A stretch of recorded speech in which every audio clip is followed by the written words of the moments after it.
Hola amigos, qué lindo encontrarnos un trimestre más para compartir juntos desde aquí, desde la Universidad Adventista de Colombia, para poder llegar hasta ustedes con un mensaje especial de la clase de Inverso, el repaso de la lección de este material que tenemos este trimestre, 3 mensajes cósmicos sobre Apocalipsis, que es un tema que nos gusta mucho. Esto llega a ustedes a través del apoyo de Hope Media Colombia y estamos muy felices de seguir compartiendo contigo este trimestre y lo vamos a hacer entre amigos, como nos gusta hacerlo, con Luis, con Cristian, y estamos felices de empezar este tema que es apasionante. A mí me encanta Apocalipsis. Si ustedes todavía no tienen este material, lo pueden pedir en IADPA para poder tenerlo, leerlo, subrayarlo, escribirlo, porque la verdad que son temas muy importantes para este tiempo. No sé qué es lo que más les gustó de esta semana. Viene con todo. Sí. Es una introducción bastante contundente, ¿no? Hubo tanto, hay tanto por decir. Estamos trabajando en esta primera semana de este nuevo trimestre, el capítulo 12 del libro de Apocalipsis. Hay grandes lecciones, cosas que pude extraer personalmente de la semana.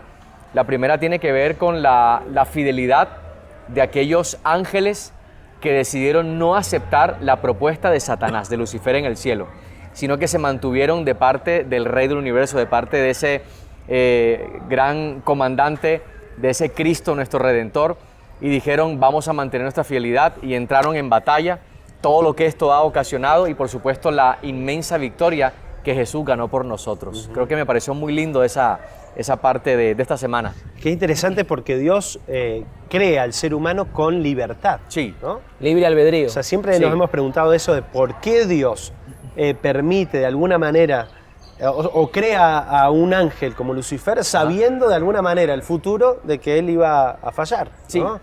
O sea, y que muchos ángeles, un tercio de los ángeles de él se iban a ir. ¿Por qué no decide hacer otra cosa? Bueno, porque entre otras cosas, cuando uno estudia la Biblia se da cuenta que Dios es un Dios de amor. Y el amor verdadero no es un amor coercitivo, no es un amor que obliga al otro a responder de la misma manera. Y es incondicional. Entonces, si algo tiene claro el gobierno de Dios es que Él espera que nosotros lo amemos porque deseamos amarlo, no porque Él nos obliga o porque es un Dios que anda persiguiendo a su creación para destruirla. Totalmente. Aquí hay un párrafo bien lindo en el día 2 que dice: la libertad de conciencia es un principio fundamental del gobierno de Dios, principio que se aplica tanto en el cielo como en la tierra. La capacidad de decidir está estrechamente relacionada con la capacidad de amar. Me gusta ese aspecto de la libertad. El autor del folleto de este trimestre decía que Dios quería la libertad de sus hijos al poder amarlo voluntariamente, que no iba a ser de manera obligada, que Él no había creado criaturas programadas ni en el cielo ni en la tierra para que pudieran amarlo porque Dios así lo quiso, sino que pudieran hacerlo con toda la libertad. A mí me gusta mucho la libertad del cielo. Así es, el capítulo 12 de Apocalipsis nos hace una introducción a lo que vamos a ver durante todo el trimestre, que es Apocalipsis 14, ¿no? El mensaje de los 3 ángeles. ¿Por qué será que hace esta introducción con Apocalipsis 12 para explicar de alguna manera lo que va a venir, ¿no? Y bueno, Dios es muy didáctico, Dios es muy pedagógico, y le gusta que nosotros podamos recibir de alguna manera destellos, una introducción de lo que ha venido pasando a través de los tiempos. Cuando uno lee todo el capítulo 12 de Apocalipsis se da cuenta que el Señor va al principio, va al futuro, va al pasado, vuelve al presente, como para ir de alguna manera diciendo, oye, esto es lo que va a pasar y necesito que sepas esto, que recuerdes esto, que pasó en la creación, lo que pasó en el cielo, lo que está por pasar, lo que pasó en el medioevo, para que tú tengas en claro qué es lo que yo te voy a decir como última advertencia, porque finalmente los mensajes de los 3 ángeles es como ese último llamado que Dios hace para que sus hijos se arrepientan y que finalmente seamos salvos. Sí. Así es. Y lo interesante, como es el título de nuestra semana, es Jesús gana, Satanás pierde. Esa es en definitiva la conclusión de la palabra de Dios, Así ¿no? es. Y no necesariamente el ejército más numeroso es el que gana, ¿no? En la historia siempre hemos visto, y uno de los ejemplos que a mí me gustó es de Alejandro Magno, ¿no? Que tal vez sus ejércitos no eran tan grandes como los de Medo-Persia, por ejemplo, pero sin embargo los derrotó. Sin embargo logró vencer ese imperio tan poderoso, ¿no? Y así va a ser en el tiempo del fin también. Un pequeño pueblo que se va a mantener del lado correcto porque Jesús ya ganó. Sí. Entonces, como Jesús ya ganó, si decidimos estar de ese lado, ganaremos Vamos con a él. ser ganadores también. Y ocurre también de manera muy personal con las batallas que nosotros enfrentamos el día a día. Estamos solos quizá, o estamos peleando las batallas de la vida con pocas personas de nuestro lado, y Satanás viene con toda su hueste contra nosotros, pero sabemos que la victoria de Cristo puede ser también nuestra victoria. Así es. O sea, Satanás siempre va a tratar de destruirnos, Sí. ¿no? Con Jesús lo hizo a través de Herodes, por ejemplo, lo hizo a través de las tentaciones, lo hizo a través incluso de la cruz. O sea, hasta el último momento intentó Sí. destruirlo, pero no lo pudo hacer. Entonces, la única forma, ¿no? Y la lección lo mencionaba, ¿no?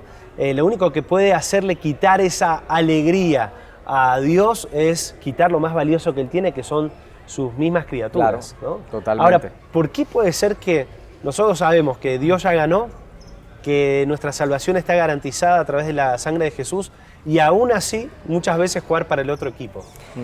El ser humano es muy incoherente, le gusta jugar de ambos lados. Todavía la naturaleza pecaminosa, la naturaleza carnal nos termina ganando en muchas oportunidades, y es una cuestión de prioridades. En la medida en que nosotros podemos priorizar y le damos en nuestra agenda de vida el primer lugar a Dios, de esa misma manera es proporcional que la revelación llega a nosotros y nosotros tenemos una vislumbre más clara de quién es Dios, y vamos dejando de lado esa visión o el lado incorrecto de la historia.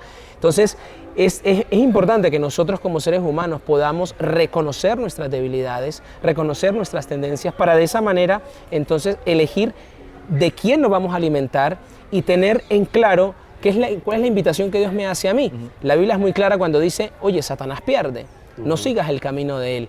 Pero claro, por algunas cuestiones heredadas, tal vez por la forma de crianza, la cultura donde nos desarrollamos, nosotros podemos tal vez estar invirtiendo nuestro tiempo en aquellas cosas que lo que hacen es alejarnos de ese final feliz y de ganar con el que ya ganó. Sí. Así es, 1260 días, ¿no? Hablamos en la profecía que un día equivale a un año, ¿no? Sí. Un día profético equivale a un año literal, a través de números, a través de Ezequiel, números 14:34, Ezequiel 4 al 6.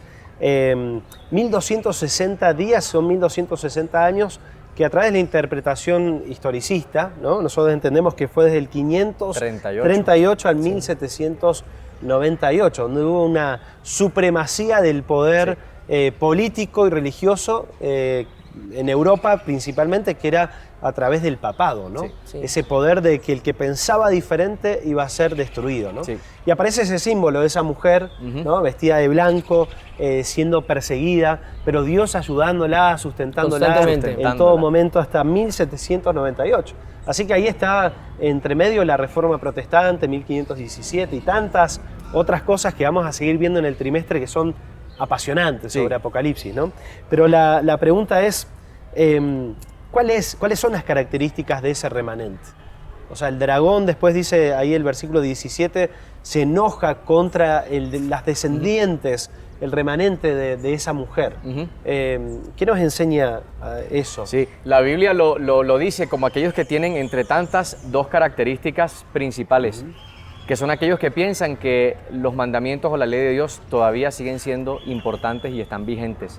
Y número dos, aquellos que tienen el testimonio o la fe de Jesús. Son como dos rasgos en los que cuando miramos los diferenciales que encontramos en todas las personas que dicen seguir a Dios, estos dos rasgos característicos nos van a decir, estos hacen parte de este remanente porque se mantuvieron fieles a los principios de los 10 mandamientos y al testimonio y a la fe en nuestro Salvador Cristo Jesús. Así que ahí vemos como un panorama claro de dos aspectos importantes que el remanente de Dios va a tener hasta el tiempo del fin. ¿Quién es el que está encinta? La mujer vestida de blanco con 2 estrellas. Sí. O sea, ¿es la iglesia cristiana la mujer? A ver, te pregunto a ti que estás del otro lado para que puedas comentar. ¿O son los judíos y ahí nace Jesús y el resto entonces es la iglesia cristiana? Y en términos generales es el pueblo de Dios a través de las edades. En la Biblia, cuando se habla de la mujer en términos proféticos y simbólicos, representa un pueblo y es el pueblo de Dios, en este caso, que es la mujer vestida de blanco. Hay otra mujer también en Apocalipsis que es una mujer vestida de otro color.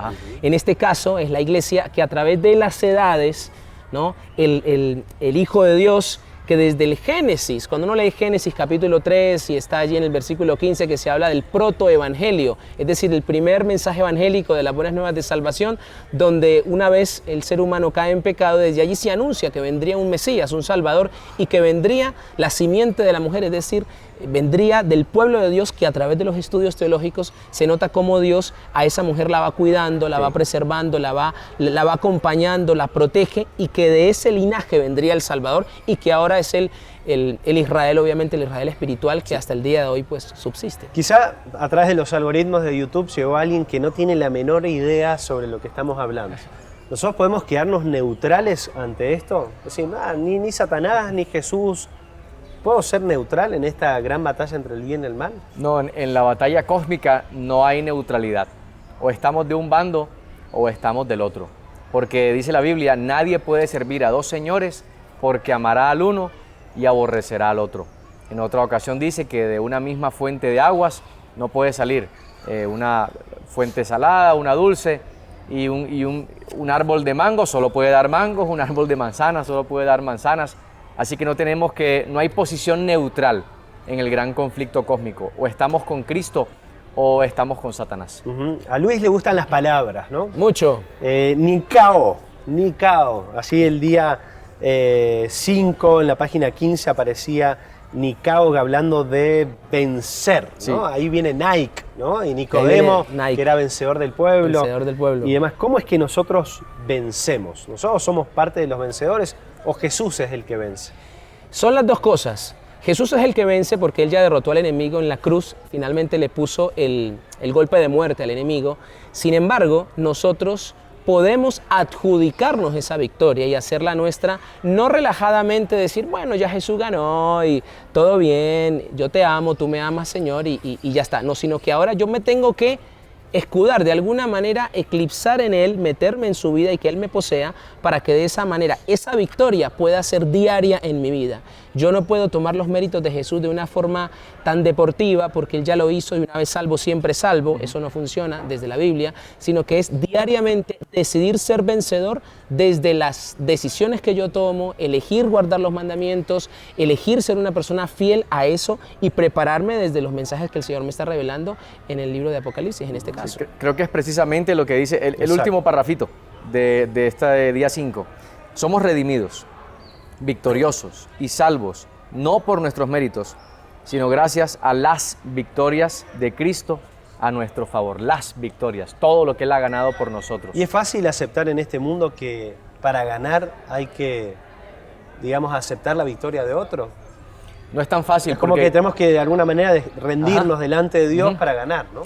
Parece que tuviéramos que perder para ganar. Es como extraño decirlo, pero realmente somos vencedores en Cristo. Eso nos liga a Él o nos une a Cristo. Pero se nos ha enseñado que tenemos que ser victoriosos, tenemos que vencer, tenemos que ser valientes. Y claro que sí, podemos serlo, pero en Cristo.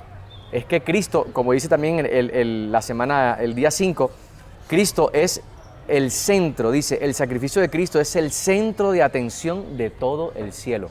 Así que el hecho de que nuestra victoria sea la victoria de Cristo no quiere decir que nosotros no vayamos a ser victoriosos, porque lo somos en Él. En Él podemos ser. Me gustan a mí las fechas, ¿no? 1798, a partir de eso, de alguna manera, empezaba un tiempo final, ¿no? Sí. O sea, era como que el poder que estaba sometiendo al mundo, sobre todo cristiano también, ahora ya perdió su fuerza, aunque le iba a empezar a recuperar, como vamos a ver después, pero de alguna manera un pueblo se iba a levantar con un mensaje, ¿no? Sí.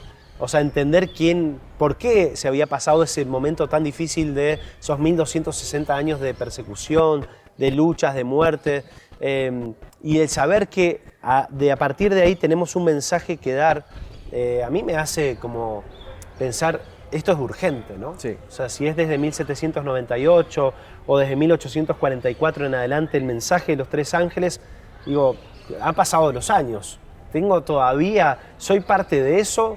¿O ya es como que era para la generación anterior que no lo logró hacer? O sea, ¿o somos parte todavía de esa última generación? Somos parte todavía, porque las características de aquellos que el Señor espera venir a buscar todavía no se han reproducido. Cuando uno mira en la Biblia, en el libro de los Efesios, capítulo 5, versículos 25 al 27, se da cuenta de cuáles son esas características que la iglesia debe reproducir, esa mujer que Él viene a buscar, ¿no?, que viene a rescatar, debe de tener, y que son características que son de Dios también. Dios, como es un Dios santo, un Dios sabio, he colocado yo aquí en mis análisis, ¿no? Es un Dios enfocado, humilde, es un Dios inspirado. Es decir, la iglesia que Él va a venir a buscar, los hijos que Él va a venir a buscar, aquellos que han sido fieles, que se han levantado en esta generación, tienen que reproducir esas características y atributos, porque si no, no es la iglesia que Él espera llevar al reino de los cielos. ¿Sí? Él espera venir a buscar una iglesia rejuvenecida, una iglesia sin arrugas, dice la Biblia allí en Efesios, una iglesia que está inspirada, una iglesia que sabe lo que quiere, es decir, una mujer